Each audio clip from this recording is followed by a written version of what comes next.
Alright guys, we are 5 days away from the release of Kingdom Come Deliverance 2, and boy oh boy, there is still a lot of speculation and rumor swirling about online over this game due to the fact that there has been so much miscommunication, so much, mystery and confusion regarding the events of the second game, regarding, Henry's sexuality, and whether or not he could or couldn't be straight or gay, or if there's unskippable, scenes in the game.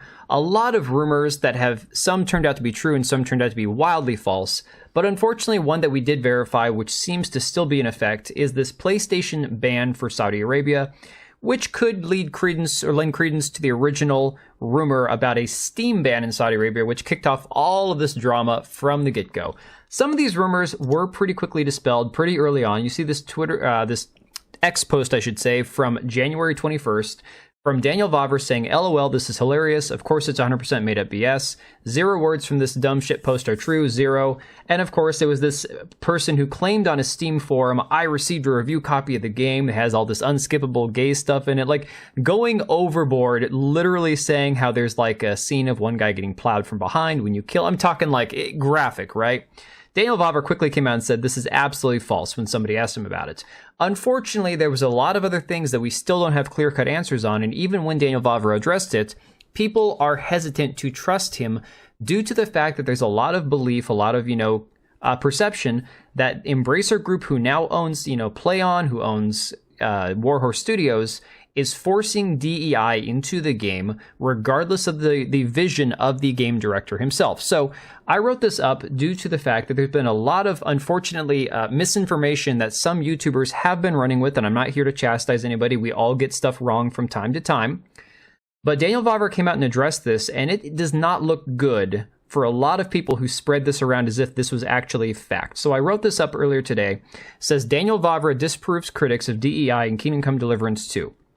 And of course, this is regarding a post, a screenshot from a Twitter post from a user that unfortunately a lot of people took at face value, not even reading the sarcasm or the troll possibility into the tweet itself. So I wrote, the news cycle around Kingdom Come Deliverance 2, the upcoming title from Warhorse Studio, has largely centered around rumors of DEI agendas and the lack of faithfulness to the established canon. While many people have rightfully criticized the retconning of the playable character Henry to allow for homosexual relationships in the game, much of the discussion has been focused on the belief that Embracer Group, a Swedish video game and entertainment company, was behind the forced inclusion of gay and non-white characters in the game. And of course, the one non-white character being the character from Mali, I believe, is the empire he's from. And of course, back in the original game, Daniel Vavra and the studio said, why would there be a bunch of black people in Bohemia? It doesn't make any sense. So people believe that this is a contradiction, to the vision of the game itself. Daniel Vavra, co-founder of Warhorse Studio, has been on the warpath for days now, trolling and fighting with critics on X, which again, I do not approve of, but he's going to do what he's going to do, guys. While some of the criticism is valid, much of the online discourse has been reduced to people believing that Daniel Vavra has gone woke, sold out his proverbial soul to Embracer for ESG money, or that he's only made these changes due to his partial Jewish ancestry. And again, I do not fall into the whole everything's anti-Semitic, guys, but this is something that I have seen an awful lot, is people attacking him for just having like a partial Jewish ancestry. Despite his insistence that he has not been forced or coerced by anyone to change his vision for Kingdom Come Deliverance 2, many people have not been willing to give Daniel Vavra the benefit of the doubt, especially after the initial leaks and rumors that Warhorse did not readily address turned out to be true. And like I said before, this Saudi Arabia ban, while I do not personally care what they play in Saudi Arabia, because I'm going to just play whatever I want to here in the US, it is just one more thing that makes it look like Warhorse Studios is not being honest with their customers. Now we've reached a new level of paranoia as a tweet from an Embracer investor has gone viral, prompting many people to believe that they found the smoking gun that proves their claims of forced inclusion from an outside source. The tweet in question was from an ex-user who goes by the handle Stocks and Chill, who responded to another user, and that was Marco Corrosion, questioning his motives by saying, "I'm actually one of the investors who told Warhorse to make the game more gay. It will appeal more to the younger audience." Now again, I never made a big deal about this, even when people sent me this screenshot, because to me, this reads like a shitpost. Okay, I spend enough time on Twitter. This doesn't read to me like a sincere person saying something that they're actually thinking. Unfortunately, there were a lot of people who ran with this. Many popular YouTubers and influencers online ran with this as proof that investors were somehow forcing DEI into the game, despite Daniel Vavra insisting that he had total creative control over Kingdom Come Deliverance 2, which is something he has stated many, many, many times now. Daniel Vavra and Stocks and Chill have since both come out to ridicule anyone who took this post seriously, namely YouTubers Endymion and Dr. Disaster. Stocks and Chill took shots at both content creators on X, posting screenshots of both YouTubers' videos while saying, "Deal with it," and then of course the symbol for embrace, because he's an investor for their stock, and "Haha, I'm famous now, guys," and again the same thing. This first one I find curious because actually this tweet here where he says "deal with it," if you click on the link to Dr. Disaster's video, he has actually privated the video now. So I don't know if he saw some of this going around Twitter and decided, well, we screwed that up, maybe I should pull that off. Hopefully that's the case. Unfortunately, Endymion's video is still live, and I'm going to play for you right now what he says in his video. As he provided, here's an investor who is tied to Embracer Group. Don't harass anyone in the story, by the way. Let's just look at the raw facts here and go with it. So here we have a user named Stocks and Chill, who is an investor that directly works with Embracer Group specifically. As Marco posted here publicly and wanted me to share with people, as you're seeing, again, Marco isn't hiding anything, so this is as transparent as humanly possible. This then brings us to Daniel Vavra, who recently posted the game is on the PSN Store's top sellers, which again, like I said before, I never thought that Kingdom Come 2 would sell poorly. Anyway, after Vavra said this, we have this next comment, where Stocks and Chill would then say, "Do an interview with Asmongold." Another user would then reply, "Asmongold completely ignored this game after the backlash. Probably all that covering was a sneaky paid promotion." I wouldn't accuse Asmongold of anything like that, but alright, whatever you say, full band, I guess. Anyway, Daniel Vavra would then reply, "BlackRock must have bribed him like me. Obviously Vavra is being cheeky here." Then Stocks and Chill would then say, "Asmongold probably thinks the controversy is a nothing burger and doesn't want to be involved in the hate storm." Another user would then ask why Stocks and Chill is so hellbent on this, to where he then drops this bombshell. "I'm actually one of the investors who told Warhorse to make the game more gay. It will appeal more to the younger audience." Ah, there it is, dear viewers. The mask falls off, and now we got a clear gotcha hook, line, and sinker for everyone to see. I checked this Stocks and Chill's person's friends list, and all he follows is Embracer people pretty much, and they follow him back. The guy is open about this all, and has now confirmed what was originally being said to not be true about the game, which is that no one told Daniel Vavra to add gay romance to the game, but based on this investor's very clear response, that is clearly not the case. In a recent X post, Daniel Vavra said the following: "This is the most ridiculous part of the drama. Some people actually do believe that this guy is the man who forced DEI to Kingdom Come Deliverance 2 and use it as a proof, while knowingly ignoring the fact that he was obviously trolling and is anti-DEI. He is not from Embracer and never met us." He would go one step further, responding to another X-user by saying, "I have been under constant pressure for a decade because of my views. Last time somebody tried to cancel me for, quote, being a Nazi was literally 3 weeks ago. Conspiracy theory that I'm just pretending to secretly smuggle DEI to a game I worked on for 7 years is hilarious." While many will still be hesitant to trust Daniel Vavra, there are many other aspects of the story to consider. Embracer Group, who owns Warhorse Studio, was founded by Lars Wingfors in 2011 and has undergone several transitions and evolutions along the way. Embracer is essentially split into 3 different companies, with these 3 controlling more than 100 game studios in over 40 countries combined. Embracer Group, like many publicly traded companies, doesn't try to hide their ESG-driven agenda. They have several mentions of their sustainability practices on their own website, as well as an emphasis on diversity and inclusion. And of course, you can see on their own charter here as well. It is a big deal for them, this whole diversity and inclusion thing, whether they actually practice it or not. However, if you look deeper than the surface-level platitudes, things become a little more complicated. In 2023, Embracer Group was unable to secure much-needed funding in the amount of $2 billion from a Saudi Arabian investor group, Savvy Gaming Group. And again, there's not really any reason listed as to why Saudi's, Savvy Gaming Group backed out, but it is really curious now that we have another game that's getting banned in Saudi Arabia. This investor group backed out from funding Embracer back in 2023, and yet they're still the second largest shareholder of Embracer Group, second only to the CEO himself, the founder. For comparison, Vanguard comes in at number 9, and BlackRock doesn't even make the top 10 investors list.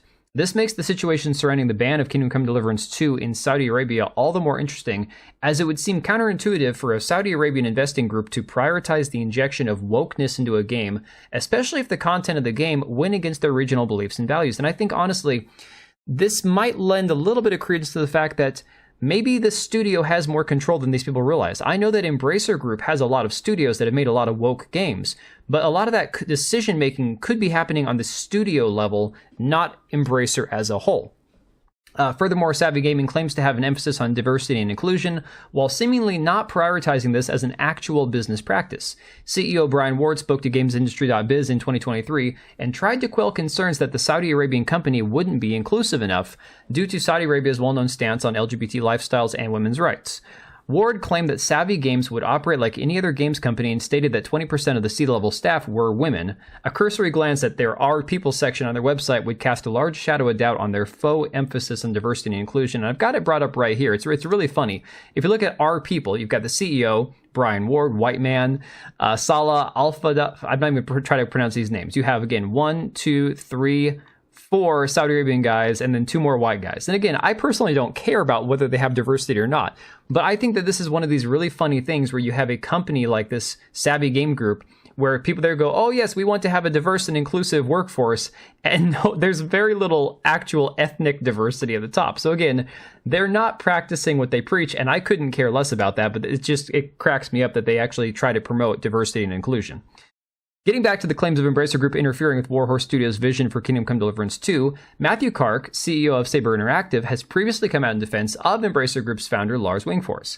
Saber Interactive most recently made headlines for their massively successful title, Warhammer Space Marine 2, as well as comments allegedly made by Matthew Kark criticizing Embracer Group for seemingly prioritizing agenda over enjoyability in their games. And I think that this is very important to distinguish between whether he's criticizing Embracer, every studio as a whole, or whether he's criticizing the work culture or the DEI culture that has infested basically every major corporation around the world.